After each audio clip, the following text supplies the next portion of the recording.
Are there any cosmetic surgeons in here? All right, because I always get yelled at when I give this joke. 60-year-old woman was walking along Fifth Avenue, steps into the street, hit by a bus, dies, goes to heaven. She knows something is wrong. She's not supposed to be here, and she's upset. She says, God, I was supposed to live to 100. I just know it in my bones. And God says, you know what? Mistakes happen. You're right. So he says, I'm going to send you down, and I'll give you 40 more years. She's excited, but she's got 40 more years in this body, so she thinks maybe she better get a little work done, and she gets this nipped and this tucked and a little of this and a little of that, and her hair changes and her eyes change, and she steps out of the cosmetic surgeon's office, and boom, she's hit by another bus, and she's back in front of God, and this time she's really upset. I'm not supposed to be here. He says, you're right, I'm sorry. This time it's not my fault. I didn't recognize you. I know I've used the joke before, but it's an important joke. It is a very important joke. A teacher of mine once said, it's easier to change your audience than your talk. I don't have that luxury, so I just have to give the same talk over and over again. But it's an important joke because it takes us into a conversation that we need to have. We live in a world that reveres individuality. I mean, as Americans, as Jews, 21st century, we tout individuality as the pinnacle, the essence of really what we value, what we're about. To be unique, to be special, right? Lady Gaga, baby, I was born this way. I hear it on the bar mitzvah dance floor, and people say it, but they don't believe it. They certainly don't act like it, as far as I can tell. Because if we did, then we wouldn't work so hard, spend so much money, expend so much energy to try to fit in, to act like everyone else, to look like everyone else, to dress like everyone else, to have what everyone else has, to have other people's lives. This is not a modern phenomenon. It's not unique to us because in the Torah, what's the 10th commandment? Lo tachmod, right? Don't covet. The only reason you have a commandment that says don't do something is because obviously people were doing it. People were doing it then, and people were doing it now. We've always been trying to keep up with the Schwartzes, right? That's how we're built. That's who we are as a species, as a people. It's not new to us. It's an ancient problem, and one which the Torah does address. This week's Torah portion is Parashat Ki Tissa, which is the Torah portion of the golden calf. Probably the low point of our people's journey when Moses ascends the mountain to write or have written for him on the tablets, the first set of tablets. And he's coming down, and the people have panicked. They've freaked out because their leader, their fearless Moshe, hadn't come back. The rabbis debate, was it a couple days? Was it a couple hours? It doesn't matter. Because what they want from Moshe, they shouldn't want from any man, any woman, any person. They want a God to walk before them. That's what they say. They want somebody higher than them and holier than them and better than them. And they put this man up on a pedestal, and the pedestal always comes crashing down. It did then, it does now. When we put people up on pedestals that shouldn't be there, it's going to crash because nobody should be on a pedestal. Nobody ultimately is higher or more worthy than anybody else. The Torah goes out of its way to warn the Israelites about this. They don't listen, of course. We don't listen, of course. In so many ways, it says Moses is literally just an ish, just a man, right?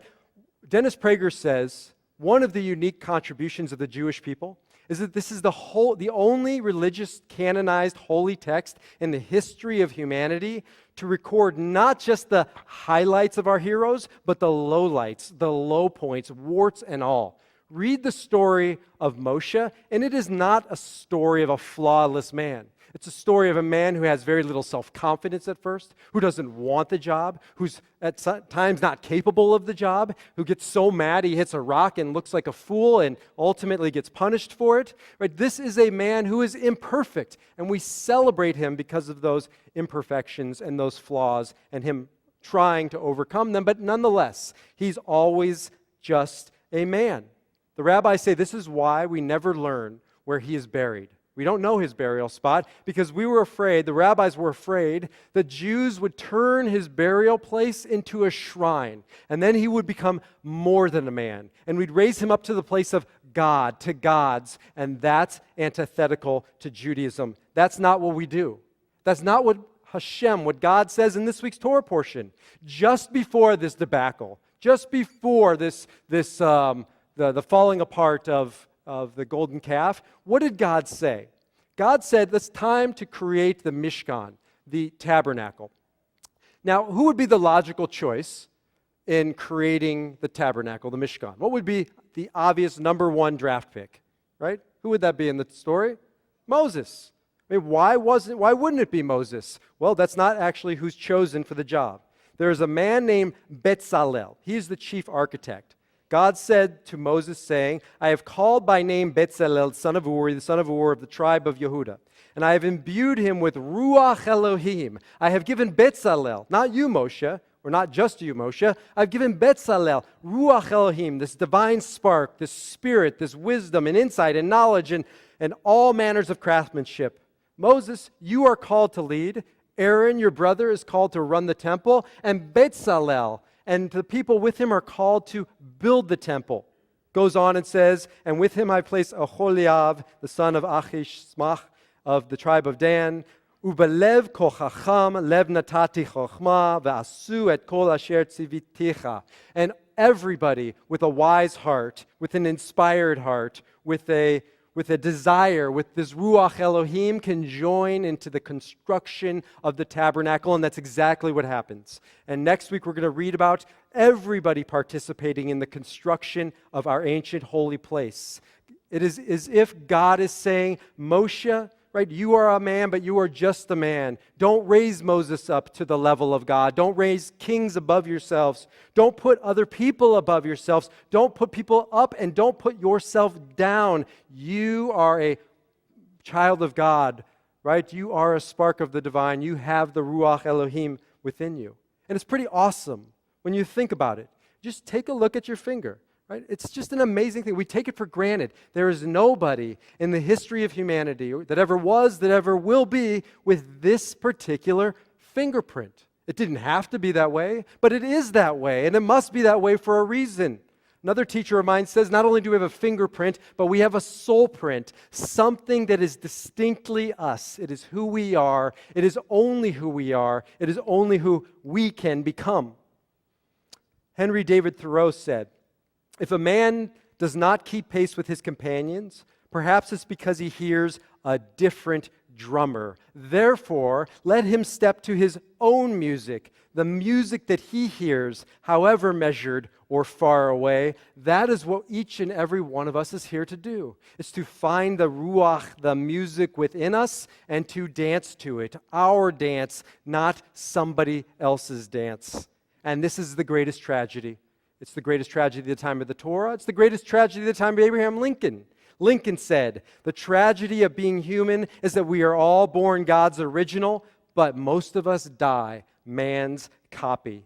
The tragedy of life is living another person's life, not living our own. Leo Tolstoy wrote a great book called The Death of Ivan Ilyich.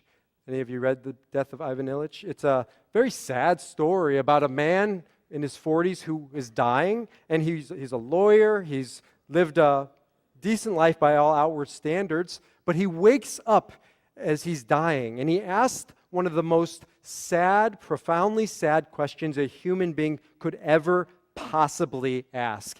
Right before he dies, he asked the question, what if my whole life has been wrong? Right? What if I have lived somebody else's life, but I didn't live my own life? To which Dr. Wayne Dyer says, don't die with your music still inside of you. Listen to your intuitive voice. Find what passion stirs your soul. Listen to it.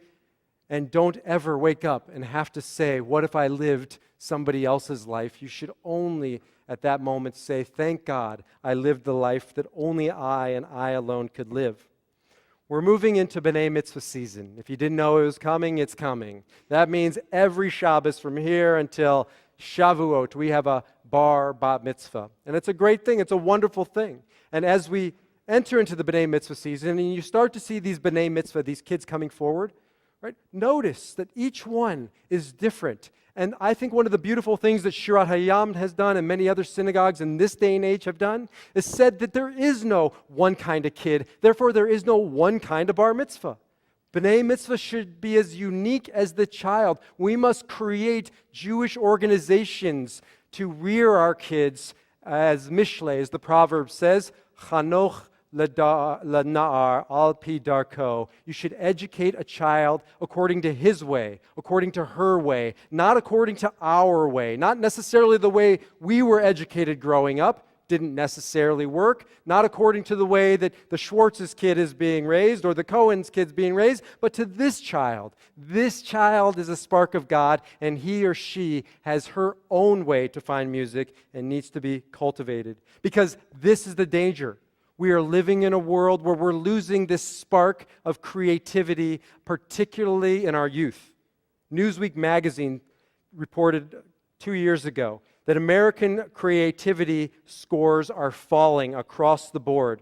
While intelligence scores rise with each generation, as enriched environments make kids smarter, researchers at the College of William and Mary have identified a reverse trend for creativity. After analyzing the creativity of almost 300,000 children and adults, researchers found they had been steadily rising until 1990, but have consistently inched downward since. The decline of creativity is most, or lack thereof, is most serious for younger children in America, from kindergarten through 6th grade. Instead of growing in our creativity, we are growing out of it. Fear is the main culprit, one of the writers wrote. We are conditioned through years of schooling to strive for the right answer. We are punished for making mistakes. We are rewarded for following rules. People learn from an early age to get in line, to shut up, to not be heard. This is the world we are creating, and this is the world we cannot continue to be a part of. We must change that paradigm. We must rethink the way we are inspiring or not inspiring our kids. There's a famous painting that reminds me of this. Picture of New York subway. On one side of the street, kids are going down into the subway, and it's in color. And they have balloons, and they're skipping, and they're happy. And on the other side of the street, they're coming out midlife, and it's gray, and they got dour looks on their face, and it's a sad picture because it tells you what happens to youth, what happens to kids in our world if we don't tend to their Ruach Elohim, if we don't tend to their spark. That's why I'm launching a new initiative. I'd written about this in my book. It's called the Betzalel Academy. Name may be under discussion. I don't know if that's going to fly, but the idea has to fly. What's the Betzalel Academy? At least in my head, hopefully onto paper as I work with Bob and Jed and Noah and others in the community to create this. What is the Betzalel Academy? It's a place. It's a space for kids to come and learn to develop their Ruach HaKodesh, their Holy Spirit, their divine spark. I imagine it as an after-school program, right? Instead of just going off to the mall or going to play video games or going to be alone, we could create a space where kids come together and celebrate spirit and celebrate spirituality and find this divine spark, find their Ruach Elohim. How? By offering them what Beit Salel offered and what the Mishkan offered, arts and exploration of the arts, right? All kinds of arts, visual arts and painting and drawing and sculpture and the musical arts of violin lessons and drumming circles and group lessons, individual lessons, vocal lessons, choir lessons. Some may be secular, some may lead to Aishir and other expressions in our Jewish community. I can imagine more body movement expression like Ariella's Jewish yoga, right? It's so important to not only think about God, but to feel God embodied. We must experience this as adults. We must experience this as kids. I can imagine creative writing workshops taught by my friend Ellen Frankel. She doesn't know that yet, but I just announced that that's going to be one of the offerings. Ellen Frankel on a creative writing course to find that spark, to find that spirit, to find the music that is in our children.